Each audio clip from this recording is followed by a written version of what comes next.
दोस्तों, हम हर हफ्ते बड़ी मेहनत से आपके लिए एक दिल दहला देने वाली एनिमेटेड हॉरर स्टोरी बनाते हैं। तो अगर आप हमारी यानी खूनी मंडे चैनल की कहानियां एंजॉय कर रहे हैं तो हमारे चैनल को सब्सक्राइब कीजिए और हमारी लेटेस्ट वीडियोस की नोटिफिकेशन के लिए बेल आइकन दबाना मत भूलना।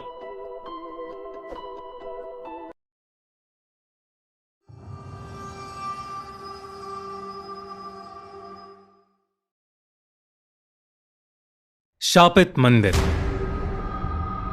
ये कहानी 26 साल के सुनील के साथ हुई एक सच्ची घटना पर आधारित है। सुनील भगवान गणेश का बहुत बड़ा भक्त था। वो दिल्ली शहर में एक बहुत अच्छी नौकरी करता था। उसका काम था अलग अलग हिस्टोरिकल जगहों को एक्सप्लोर करके उन पर आर्टिकल्स लिखना। काफी बिजी रहने के बावजूद हर साल सुनील गणेश चतुर्थी पर अपने घर नागपुर जरूर जाता था। इस साल भी सुनील गणेश चतुर्थी से 2 दिन पहले अपने घर लौटने को तैयार था जब उसे ऑफिस से उसके बॉस का फोन आ गया।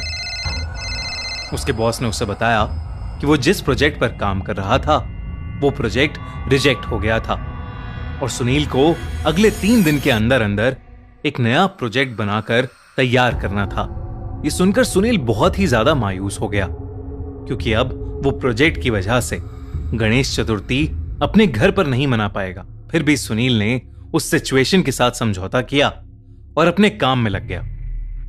गणेश पूजा वाले दिन सुनील अपने ऑफिस से निकलने में काफी लेट हो गया था, मगर उसका बहुत मन था कि वो किसी मंदिर जाकर गणेश जी की पूजा करे। इसलिए उसने डिसाइड किया कि वो अपने ऑफिस के पास वाले मंदिर ही चला जाएगा। मगर उस मंदिर में बहुत भीड़ थी और सुनील बहुत थक गया था। इसलिए उसने सोचा कि वो रास्ते में आने वाले किसी भी मंदिर पर रुक जाएगा। सुनील बहुत देर तक गाड़ी चलाता रहा मगर उसके घर के रास्ते में कोई मंदिर नहीं आया। तभी उसने अपने पास आने वाले मंदिर इंटरनेट पर ढूंढे और उसे एक पास के मंदिर की लोकेशन मिल गई। सुनील मैप को फॉलो करता हुआ उस मंदिर की तरफ बढ़ने लगा। वो जगह सुनील के घर से बिल्कुल ऑपोजिट डायरेक्शन में थी और आसपास बहुत अंधेरा था। सुनील अभी उस मंदिर की लोकेशन पर पहुंचा भी नहीं था, लेकिन दूर से ही उसको कुछ घंटियों की आवाजें आने लगी थीं। जब सुनील ने गाड़ी से उतर कर देखा तो वहीं पास में उसने एक पुराना मंदिर पाया। उसने सोचा कि जिस मंदिर वो जा रहा था हो सकता था कि वहां भी उसे बहुत भीड़ मिले, इसीलिए वो उसी पुराने मंदिर पर रुक गया और गाड़ी सड़क के साइड में पार्क करके अंदर चला गया। उस मंदिर की बिल्डिंग बहुत पुरानी और टूटी हुई सी थी। दीवारों पर काली काई लगी हुई थी और घंटी टूटकर साइड में गिरी हुई थी। सुनील जैसे ही उस मंदिर के अंदर गया वैसे ही उसे एक अजीब सी घुटन महसूस हुई। जब वो और अंदर गया तो उसने देखा कि उस मंदिर में जिस भी भगवान की मूर्ति थी उन सभी मूर्तियों का मुंह गर्दन से टूटा पड़ा था। यूं तो हिंदू धर्म में खंडित मूर्तियों की पूजा नहीं की जाती थी, मगर उस मंदिर में उस टूटी हुई मूर्ति के सामने ढेर सारी मोमबत्तियां जल रही थीं। लेकिन उस मंदिर के दूर दूर तक सुनील के अलावा वहां कोई नहीं था। सुनील को उस मंदिर से एक बहुत ही अजीब सी फीलिंग आने लगी थी। अचानक ही उस एरिया में ठंड बहुत ज्यादा बढ़ गई, जबकि मौसम गर्मियों का था। सुनील ने वहां से फौरन निकलने का डिसाइड किया, लेकिन जैसे ही वो वहां से जाने लगा उसे किसी औरत की आवाज आई। कोई है?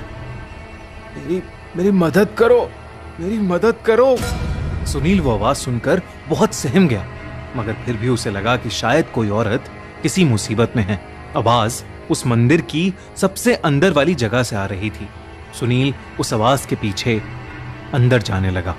वो उन टूटी हुई मूर्तियों को पार करता हुआ मंदिर के और अंदर चला गया।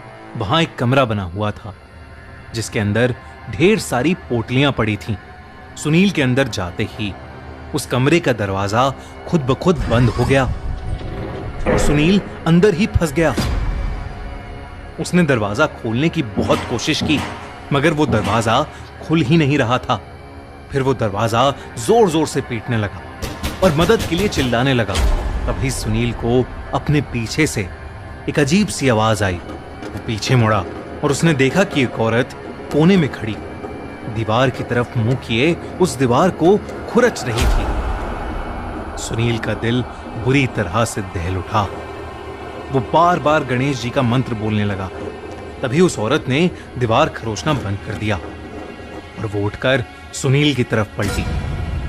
उस औरत को देखकर सुनील की धड़कनें रुक गईं।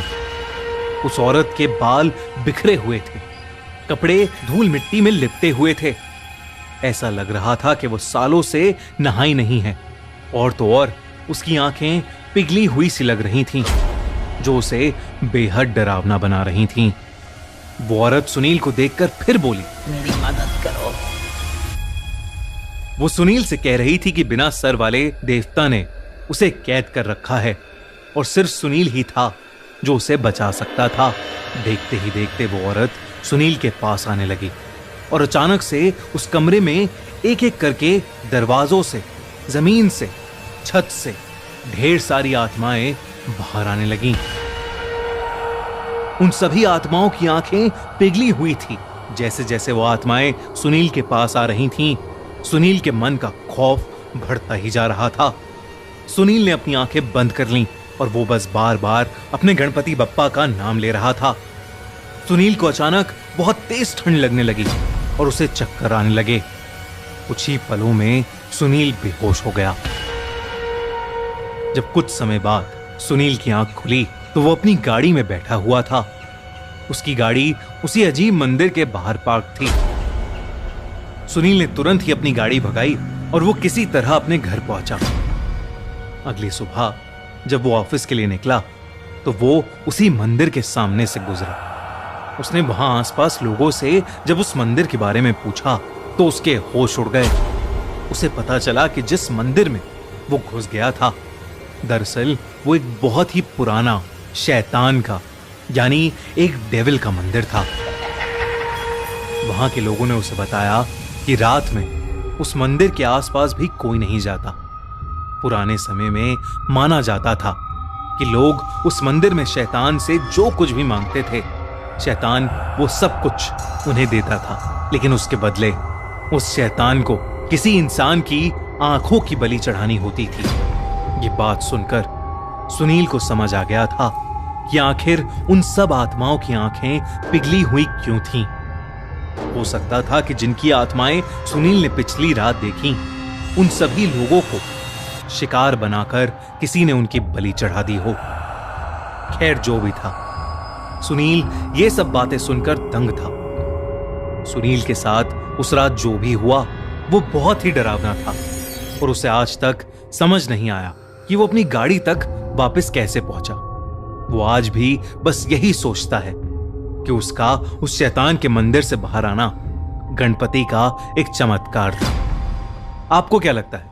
हमें कमेंट्स में जरूर बताइए। और अगर आपको ये कहानी अच्छी लगी तो हमारा चैनल खूनी मंडे सब्सक्राइब करना बिल्कुल मत भूलिएगा।